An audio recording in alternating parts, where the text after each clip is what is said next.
This is the Philanthropy Show, connecting and inspiring philanthropy. Here's your host, Lou Ann Walters. And welcome. This is the Philanthropy Show. I'm your host, Lou Ann Walters, and we are on location. This is so exciting for us. We have just literally minutes ago ended the 7th annual, see if I can get this right. It's the 2015, but it's the 7th annual 2015 Summit on Philanthropy by Florida Philanthropic Network. And our guests today are poised to give you some really good information and feedback. In fact, the conversations were so good that I know we have to limit this show to 30 minutes, but it could easily, well, it's already been days, right? You started Tuesday. So let me introduce our guests first of all. I'm going to start to my right, and we have on the far right, David Beamsdorfer, whom you met last week. He is the president and CEO of Florida Philanthropic Network. Hello, kind of the ma'am. Head of this. Hi. Hey. Welcome again. Thank you. Now, we're not surrounded by green this time, Yes, though. I noticed that. Yeah. So. We actually have a set on real- stage yeah, here. It's great. I It's love wonderful. it. Change of pace. It Yeah. is a little bit different and Yeah. exciting because it's almost got this live feel. Yeah. Yeah, it's awesome. Yeah. Sarah Owen, who is the president and CEO of Southwest Florida Community Foundation, and she was also the chair of the planning committee for this summit. So you had a lot of input and probably timing to do, and we'll come back to you on that. To my left, we have Susan Toller, who is the vice president of Florida Blue Foundation and also now the chair of the board of FPN. Yes. Congratulations. Thanks, And welcome. Leanne. Thank And this all just happened recently because to her left we have Mark Brewer, who is the president and CEO of Central Florida Foundation and the former chair of the board of FPN. And this all happened just what? When did you pass the baton? Wednesday afternoon. Wednesday. 2 days ago. 2 days ago all new. now. Wow. all Wow. Well, I so appreciate you guys doing this show with us. It has been phenomenal, just the feedback and the need that we have. But let's dig right in, and I want to first off thank the staff of the Waldorf. They were really amazing. They are. The They're summit. fantastic. They are. They are. Absolutely. Held at the Waldorf Astoria Hotel in Orlando, and you had a couple of hundred folks come in 240. using 7 or 8 conference rooms, the big ballroom, lots of meals. Yeah, so thank you very much to the staff here. Let's get into the background of this, and I'm just going to kind of open it up to you guys, and we'll just take the camera that's talking, basically. So how did this summit come to be? First off, it's a combination of who from Florida? It's all the grant makers in the state. So organizations that fund the work of nonprofits. The three guests, I don't. The 3 of them represent funders of different types who fund the work of nonprofits of all types across the state of Florida. So family foundations, corporate funders, community foundations, independent foundations they fund everything from the arts to environment, healthcare, kids and families. How many foundations are now in the FPN family? 117. Wow. Wow, that's great. And we kind of think of them as the investors in quality of life in the state of Florida. So they have together, they come from different places, but together they all blend together nicely. Right. Well, and I think that's important too. And you're Florida Blue corporate, and we've got, like you said, family and community foundations. So you're really coming together in these sessions, whether it's the big group or little group, to bounce ideas about how do we make that positive impact in our little communities and also in the broader Florida community. When did this start? This is now the 7th year. 7 years ago. And what have you seen the progression be for the background, for the history of this summit? Well, you guys were there from the start. I'm curious. What Well, you certainly the size of Yeah. the summit has grown as the network has grown and our reputation as a place that is really a safe, wonderful place for community investors to go. And we don't, we're not only learning about specific topics like homelessness or youth development, but we're also learning kind of our discipline, right? And strengthening the sector by learning about investments, learning about evaluation, learning about strategy. So, it's a place, there's not another type of conference like this in the state. And I like what you just said too about investments and that, because you also have FailFest, which is as significant. You're learning about new practices, and you're learning about things that necessarily didn't work so well. Right. Yes. Yeah. Well, you know, Which not, You not have to one be, of the stars. Yes. Right here. Mr. Brewer. Yeah, when you fail big, you get to go on stage. It's a good thing. You know, but if you think about what FPN does in this summit, it really is a learning community. There's a lot that comes from outside, but there's a lot that comes just from learning from each other, because everybody's got a leadership role in something in the state, and it's how we coordinate thoughts and ideas and action across the state of Florida among these investors. How did that even happen before FPN? I mean, were foundations able to communicate together? I don't think it did. I mean, I think what happened was you got small collaborations of foundations who would come together and work together on things, but the greater good is the bigger big, right? Mm-hmm. The more people the more voices in the choir, so to speak, the better it gets, and that was one of our goals, right, Dave? That's right. That's right. How do you choose? Now I'm going to head over to Miss Sarah, who's on the planning committee. How do you choose what you're going to talk about for that year? Well, I think just what the other guests have talked about, the value of FPN, that goes into the planning. So the FPN team selects a wide cross-section of foundations from all over the state. And the planning table is really a collaborative effort. It's just talking about what are you facing, what are you seeing, and to this year's theme, what conversations are you having in your communities or around your conference tables at your foundation? So the planning is very organic. We get feedback from the FPN members, then we come together as a planning committee and say, if this is going to be a valuable learning environment for us, then we need to have our finger on the pulse of the questions that people have. Right. And I love the cross section of you right here, because here we have Tampa Bay, right? South Florida, Southwest. Southwest, Yeah. Jacksonville, so northeast, and then Orlando. And so we are really just among the four of you. You have different regional perspectives, because you know, Florida is its own state, but every community has its own issues. Some are similar, some are different. Some have bigger issues, different issues, just like the states. And that's kind of the point of this show as well, is that we understand that nonprofits nationwide and funders nationwide have similarities that they can learn from, but there are also vast differences with those. So the topics this year, when Dave and I were talking last year, I read through the list and I went, whoa. I mean, you didn't mamsy-pamsy around anything. You got into some hardcore stuff. There was, and I want to read out a couple of these that, so, and I want to get into in the next segment talking about the short talks, which I really, really think is a fabulous idea. But so here are some of the topics that they covered during these short talks. Eliminating violence-related deaths of African-American males. Heavy. That's a Serious. big one, and Serious it's problem. multi-pronged. I mean, there are many, many aspects to that. Ending chronic homelessness. Supporting Florida's transitioning veterans, which we do know Florida is a retirement state to an extent, well, probably more so than many. And that's an important one. We've got a lot of baby boomers too, and then working to end hunger and food insecurity in Florida. Not just working to affect change in hunger and food insecurity, but to end food insecurity and hunger. So when you're looking for somebody to speak to this, how do you find, really, not just the person who's qualified for it, but also the person who's willing to step up and be raw, to be open?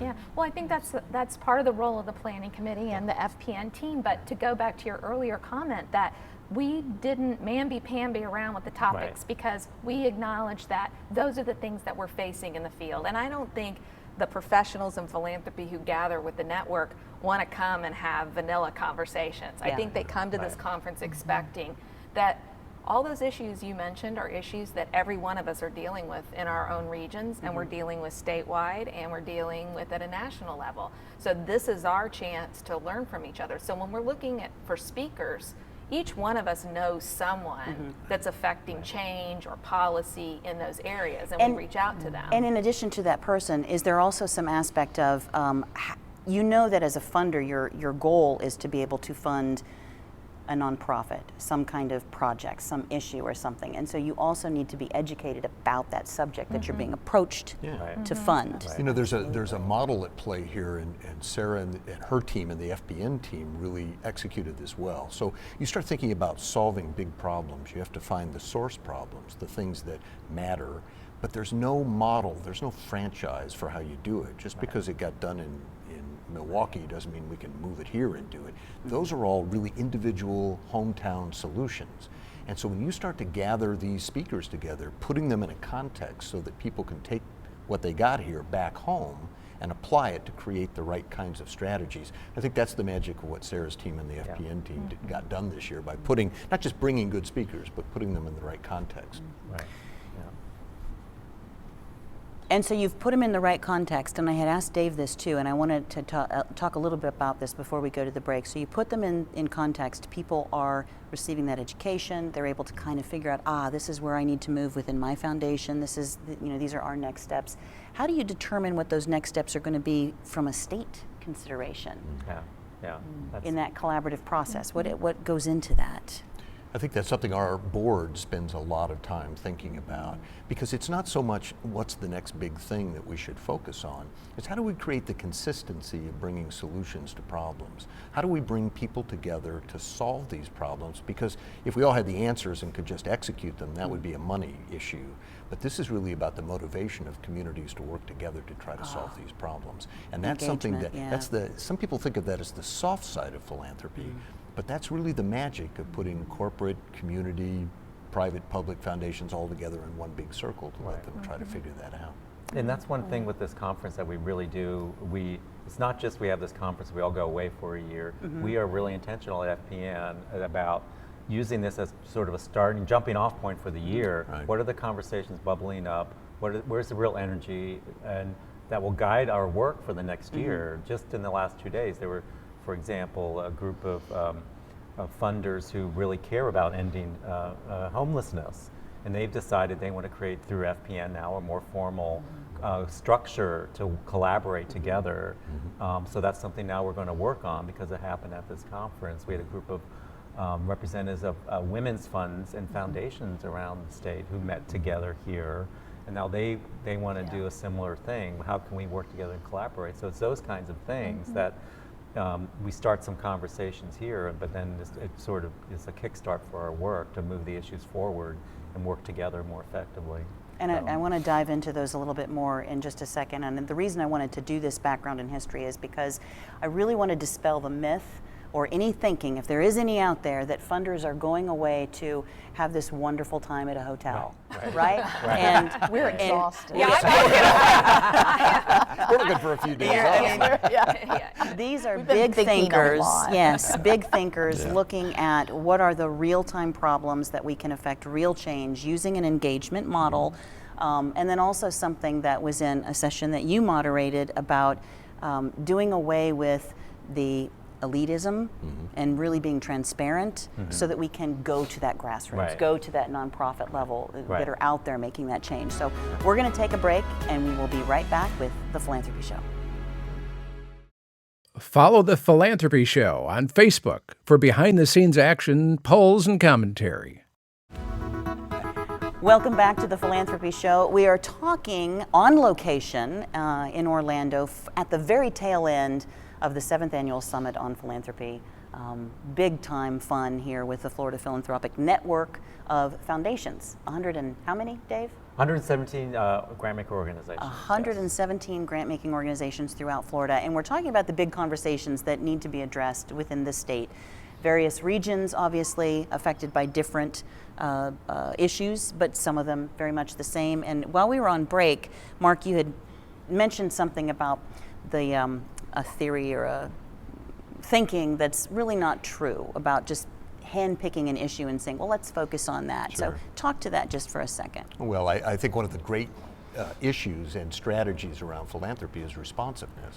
And so nonprofits all the time are either struck with the situation, or board members especially will be struck with the situation that we as a nonprofit might have some resources to go after. So we dive in from scratch, as though no one else is working on this, and we don't really have resources or ideas about how to do it. One of the things FPN has created through this summit and through these conversations that move across the state is now there are resources, not just money, but people who are investors who actually understand these problems and see them from a bigger and a grassroots perspective at the same time. And so we hope one of the things that happens is that people will come through FPN's door to use these resources to go after the issues that they identify, because what you see on the front porch of your house may have a larger issue connected to it, and if there are people around the state who have knowledge and background and information, it would be good for us all to work together. When you're saying this, what comes to mind to me is strategy, that I think there was a thinking of in the before life that so for example, I'm nonprofit ABC, and I'm told to go to a funder's website to look up what cause they support. Right. And I know whether or not I can get any money, because Right. that's my goal, 'Cause right? that's So my I goal. can stay afloat. But I don't understand the bigger picture, because I have my issue and I have my nonprofit, and it's passionately dear to me. That's right. And what this show is primarily about is to educate that there is a strategy that's being used in Florida with this conference to get together and say, how can we together, we still will have individual causes that we support. Yeah, absolutely. And Right. yet, how can we together, like Florida Blue is not going to give up Florida Blue's Foundation's missions, right? Right. And change it to meet a certain, but how does it impact you so that together these layers and Right. collaboration are combined? And I love that. And so you came in on Tuesday? Tuesday, yeah, things really got going Wednesday morning. Okay, yeah. so Tuesday, Wednesday, Thursday, today is Friday. It will air on Monday, so today is really Monday if you're watching it, or you could be watching it next week, who knows. But we have these big conversations, there are concurrent sessions, Yeah. there are keynote speakers, which the opening keynote speaker was Ambassador Joseph, who was Yes. really fantastic. Yeah. We had a closing keynote from a well-known author, Freakonomics author, Stephen Dubner. And then in between, laced with these different affinity sessions and concurrent sessions, and new this year, these short talks. Yeah. Who wants to talk about that thought? I Sarah. love this. I That love was this. your- right? That was I'm your so dream. happy Yes. that you love it, because I love it. And that was really born from the FPN team and the planning committee going to conferences where, through all best intentions, you end up in a session that just wasn't what you thought it was. Maybe your foundation has a focus on something, and from reading the title or the short description, you got in there and you realized, wait, this isn't quite what I think it is, and now I'm in here for an hour and a half. Not that it's a bad session, but you're really here in a learning environment, as Mark said, and wanting to learn. Right. So the short talks really gave us the opportunity to zero in on a number of different things. I want to have some knowledge about many of the issues that were covered in the short talks, even if my foundation isn't actively addressing them at this time. There's certainly a nonprofit in my community that's addressing that. There might be a donor who wants to know more about it. So the short talks really gave me the opportunity. I was at a short talk on the arts, on people experiencing homelessness, on violence among young black males or on young black males. I left here with a cross-section of information and then was able to go in a deeper dive later in the day if I wanted to learn more. So I heard a lot of great response Yeah, about me the too, short me talks too, from a yes. lot of Yeah. the members And that they pertinent enjoyed that issues. for. Right, yeah, and pertinent issues that and those were selected by the committee and the FPN team because that's what we were hearing from the field. Because as Right. much as Mark says, that these causes aren't cherry picked, we are all informed by the nonprofits we work alongside in our communities. Much of what Right. forms the work, Right. particularly at our community foundations, which Mark and I are both involved in, we are listening to the nonprofits who are boots on the ground doing that Right. work. So I think it was great to have these issues that we could zero in on. And, I'm imagining I'll go back to my community now and something will come up and I'll be like, I know I who's heard working about on it, an yeah. initiative about that. Maybe we aren't. I used to laugh. Your other panelists are very wise. They've been in philanthropy and community advocacy for many years. I'm new to the field. So these Well, kind you're of doing opportunities- really good. well, it's because I hang out with them. But it's a great resource, for me to learn as much as I can moving forward. I think that's a big value of the network. And I think it is important for everyone to stay abreast of what's going on. And I think what struck me was how current these conversations were. And I'm going to go back to this one because when I saw it, I thought, wow, this is the opposite of yet another reputation of philanthropy. Philanthropy sometimes is seen as, kittens and babies, and this is what we do, and we make life fun and better. And yes, you might feed some hungry, and then we'll see it on a news report at the end about 300 people got fed. But it also is, and I'm going to come to you in a second because of the keynote this morning. It is a bit of advocacy, and when you're talking about eliminating violence-related deaths of African American males, that's very pertinent. We're getting a lot of attention in Florida because of some things that are going on, not just African American male upon male violence, but also police. Right. There's a big issue in Florida with this right now, and yes, it's political, but it's also social. Absolutely. And I think that when we can have these conversations as those organizations that are responsible for philanthropy, we can also then, number one, educate ourselves, number two, find a solution to work with the other entities involved, whether that's law enforcement, whether that's politicians, whether that's whomever, and take away the fear of having an opinion, the fear of saying this is, because if you formed a nonprofit, you have an opinion. Really. Right. I mean, I'm saying my thing. Now, we something. purposefully didn't become a 501c3 so that I can say what I need to. But and so I will speak, and I won't ask you if you agree. But I do think that that it's important for us to come forward and be able to say these things. And so kudos to you guys for tackling these big issues that are current right now. Right. I want to transition over to this morning's keynote, which was the progressive versus conservative philanthropy. When Dave said that, I thought, really? You are a brave guy, opening this up, seriously. And so here's my and Mark was our moderator this morning, which you did a fantastic job with two really wonderful gentlemen who were really honest and raw, and just, this is what I believe and this is what I feel, respectful, which I think is a very big part of being it. So tell me your takeaway first off on this morning's experience that you moderated. Well, I thought it was very much a reality show, because these two gentlemen represent advocacies on either side of dilemmas that we talk about all the time, but sometimes we don't admit that it works that way. So one of the reasons I opened with the economics and not the politics is because as philanthropy becomes more about people bringing money and strategy to their own ideas, you have to question, what are their ideas? What's the motivation for their ideas? If we were all just nice people who came from different political backgrounds helping anyone who needed it, we'd never ask that question. And for 100 years we didn't, because that's what philanthropy was. But today it's really about moving forward with solutions. So if you and I disagree politically, we're going to come at something differently. Now you might have noticed this morning, at least I saw this from the stage, I hope they saw it from the audience, that in even the areas where they're most completely separate from each other in their thoughts and ideas, we came to a point at which they agreed in every one of those silos that we talked about. And so here's where we are today in philanthropy. It's a 3-sector strategy. And the people who are sitting here with you today are all tri-sector leaders. They're empathetic and understanding of the private and public and independent or nonprofit sector. Whichever sector you actually are based in, doesn't matter. You have to understand the other two, which means that understanding the difference between how a progressive and a conservative come to a conclusion is an important part of getting the work done. You can spend a lot of money and a lot of time and get no traction if you can't come to that reality. So I thought it was a very realistic conversation. The audience responded well, and like the other conversations we've had, it needs to continue. Yeah.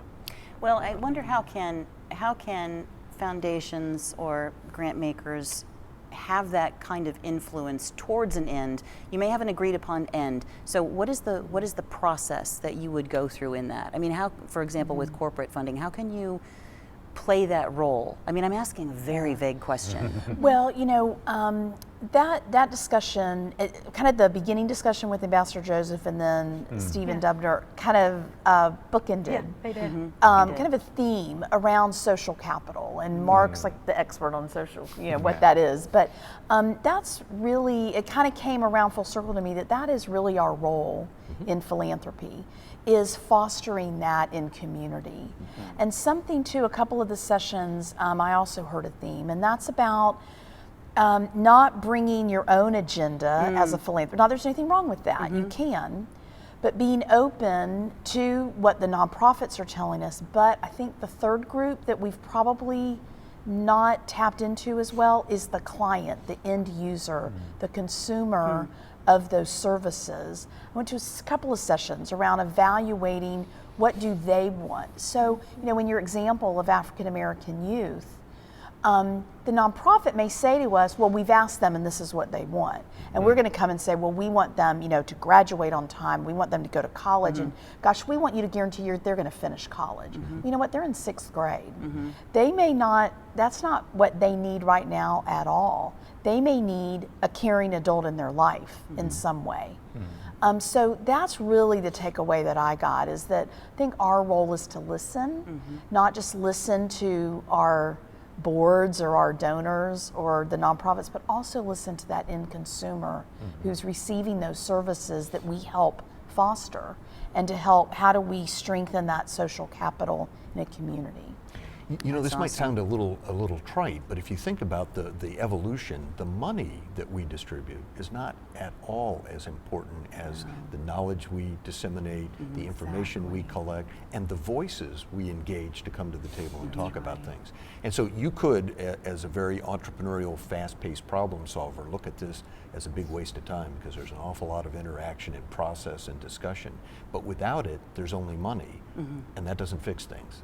Well, and I'm seeing that more and more in this engaged philanthropy model. It's not just money. It's actually then with the follow-up to say, okay, and what is happening here, or adding my skill set to it so that I've added my money. Now I can also get involved with this organization and try to help them. Right. But I think listening is also, it's almost 50% needed and then 50% doing. But you've got to listen to those. I love that you said that. I'd like to hear your takeaways. I mean, we're unbelievably, this show is going so fast, and we're going to have to take another break. But I would love to hear your takeaways, just like Susan shared hers, which was fabulous. Thank you for that.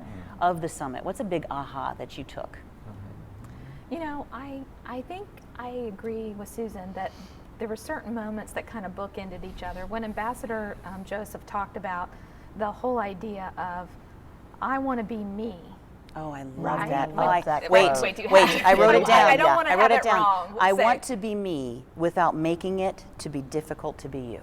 I think I I held love that in that. my head in every session I went to, around every issue, and even when we were having the progressive versus conservative conversation, that just kept echoing to me. I think that was one of my biggest takeaways. And when I first came to this work, the relationships that, I know you have a lot of nonprofit viewers, and they see funders maybe only as that money source. And maybe we didn't have that good dialogue going, or that good open communication. I used to joke when I first started a couple of years ago, like, I don't have $100 million in my trunk of my car. They would see me coming and think, there's a person who can fund me. And I want to shift that relationship that we have. And it kind of goes back to that quote, and I just held that quote with me. And I hope I'll hold on to it as I go forward with every conversation that I have with a grantee that we fund, or any donor that comes in, or anybody that any end user that I have the privilege of talking to. I really hope that I can carry that with me in my work. And I just love that you actually said that, because my wife wrote it down. And so today, as I was preparing for this show, I'm like, oh yeah, I did like that too. I might make mention of that. And then you just bring it up. So that's I great. wrote it down too. Me too. A takeaway? Well, An aha moment? For me, I think it was a realization that the entire field sees something that I've had a feeling about for a long time, and that is our real role is engagement. It's like, we may be trying to end homelessness, we'd be trying to stop violence, trying to get people health insurance. That's all important stuff. But our real job is to get more people who have a common bond and goal to accomplish something. Because if you do that, they bring money with them, and they bring relationships with them. They bring lots of things. But for your nonprofit viewers who may have gravitated to a role that is theirs is to get money to do what they do, theirs is to get people who understand what they're doing, and that will relate to money and other things that they need. And their board members and their donors. I mean, that's Same thing. that's exactly. That's Leadership your only circle. comes from people who are really engaged in the work that you're doing. The circle that's of engagement. Yeah. To me, the secret is foundations will never have enough, foundation corporations will never have enough money to solve all the problems. And the great news is it often doesn't take money to solve the problem. Yeah. Absolutely. So. And it may just take listening. That's right. I got that. Dave, did you have an aha moment? I had a lot of them. It's hard to pick one. I know, I agree with what everyone else said. One of the Fail Fest, it was great, where we're learning from failures, which we never want to talk about. And the one grant maker who talked about trying to force her vision onto a grassroots organization to the point where they left town and how crushed she was because she realized that she wasn't listening to them and what they thought the community needed. Yeah. She was determined to force her vision on them. That was really powerful.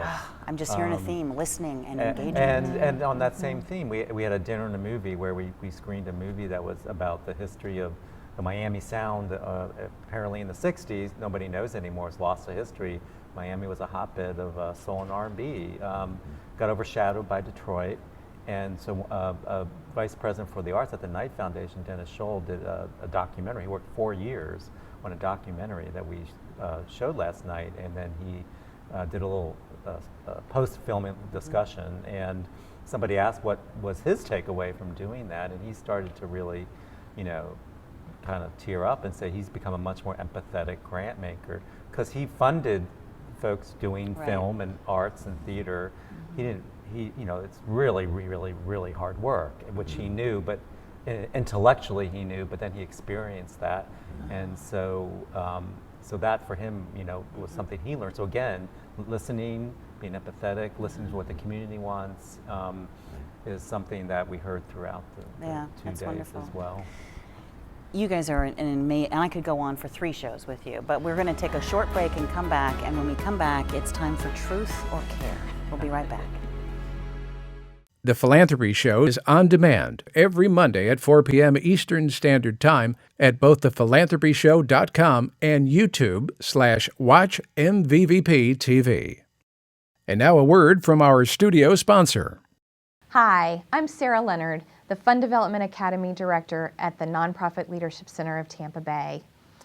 You may call it fund development, you may call it fundraising, you may call it resource generation, you may call it community investment.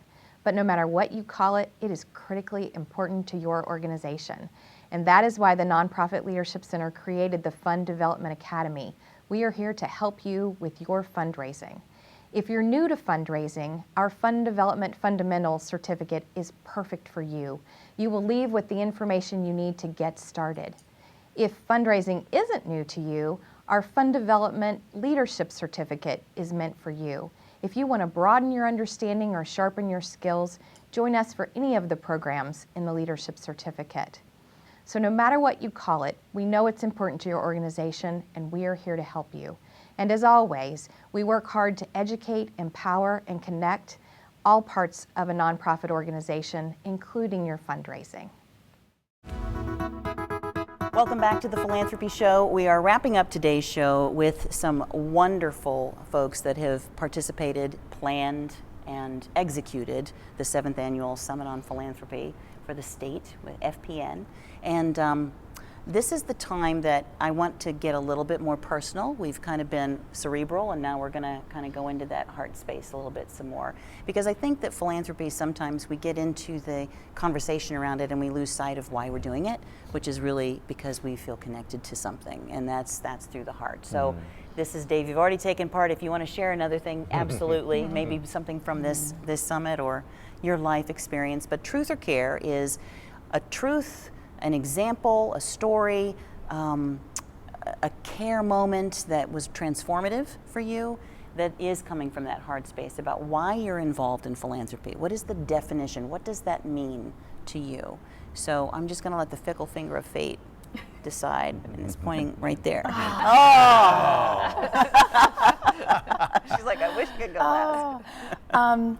I really fell into this work through Florida Blue, and I was in the public relations position. And I feel so blessed to be able to represent the company's mission in a real tangible way.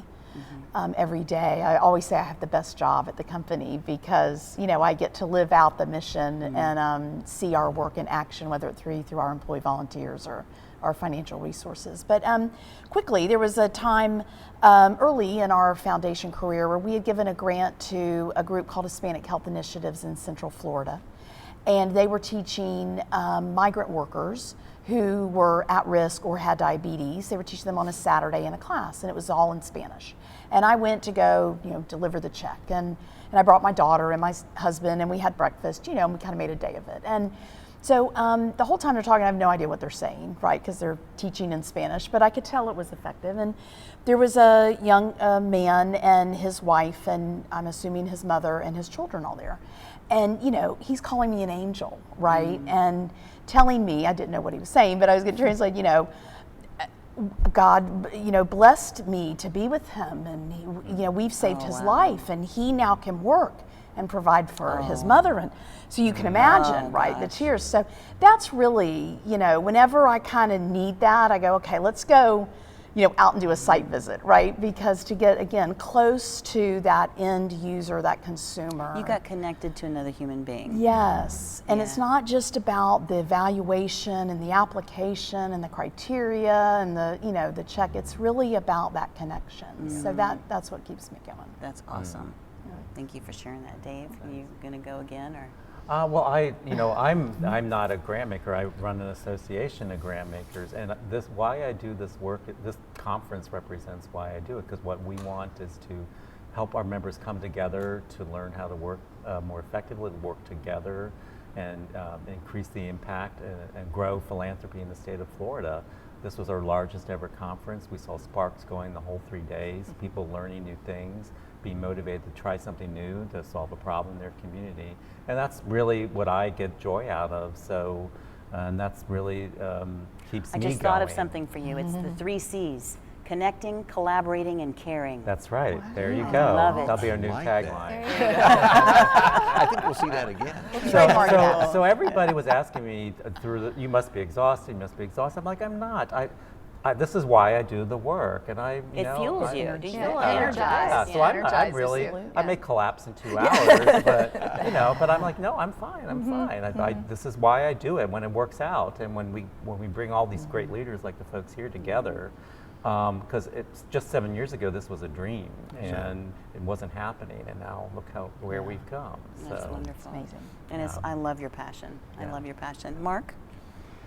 I have to tell you, I'm a creature of hope, and I honestly believe that that's a missing ingredient in society. There are lots of problems, and most of them are insurmountable problems. But the work I get to do is to bring people together around solving those problems. And it's almost like I enjoy the problems because it gives a reason for people to connect and then commit to something. Yeah. And so it's not about the money, it's not about the grants, it's about watching young children get scholarships and go to college. It's about watching small grassroots organizations get collaboration and enough of what they need to actually move a needle on something that's dramatically important to their constituency. And for me, personally, it's about making movement toward big problems in a tangible and measurable way. And from that standpoint, that's the only thing that keeps us all alive. So you can be intelligent about this all day, but you got to keep hope in your heart, because at the end of the day, this is tough work, and it doesn't always work out, but you got to keep trying. And I love that too. And how rewarding is it when you see that hope transform somebody's life? Oh my gosh. Because they've had that hope, and all of a sudden they're very empowered from it. Absolutely, and for me that's dangerous, because it only takes a little bit of hope to get me all fired up. A little hope injection. Every once in a while I need more solutions, but a little hope will keep me going for as long as it takes. That's good. That is good. And Sarah, take us home. Well, I think everybody's kind of mentioned this, but it's relationships. But if I was going to pick a story that kind of represented it, prior to coming to the foundation, I worked for about 7 years working on innovations to fight hunger and homelessness at a really grassroots level. And I think it was a couple of weeks into my new role at the foundation, a couple of people came to my office. And the receptionist was a little flustered, and she's like, there's some people up here, they're not on your calendar, and I don't know who they are. And I could tell there was some kind of concern in her voice. And I went out to the lobby, and immediately I just hugged them. I was so happy. And it was two of my friends from my previous job who at the time were still living in a homeless camp. They had no transportation other than a bike. They had ridden their bike 7 miles to come see me because they were my friends. And they came to my office, and we were talking and catching up with each other.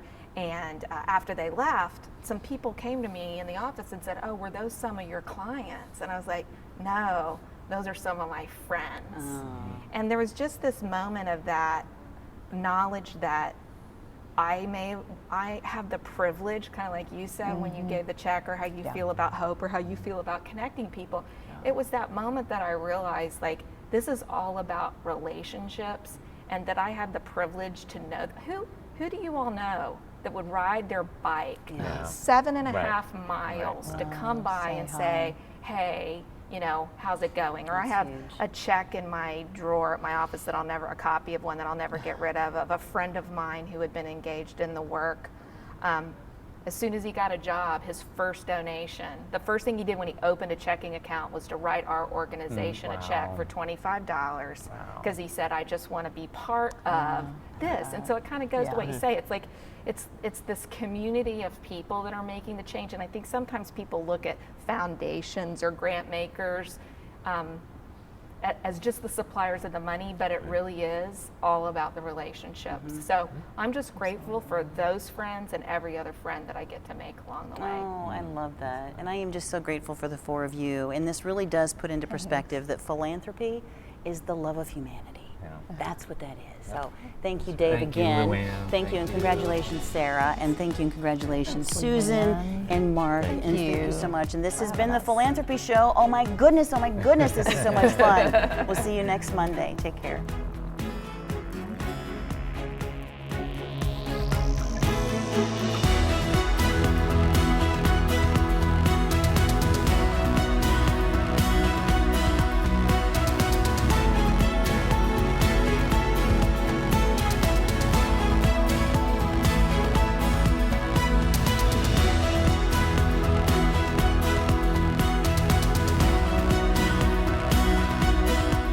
Do you have an idea for the Philanthropy Show?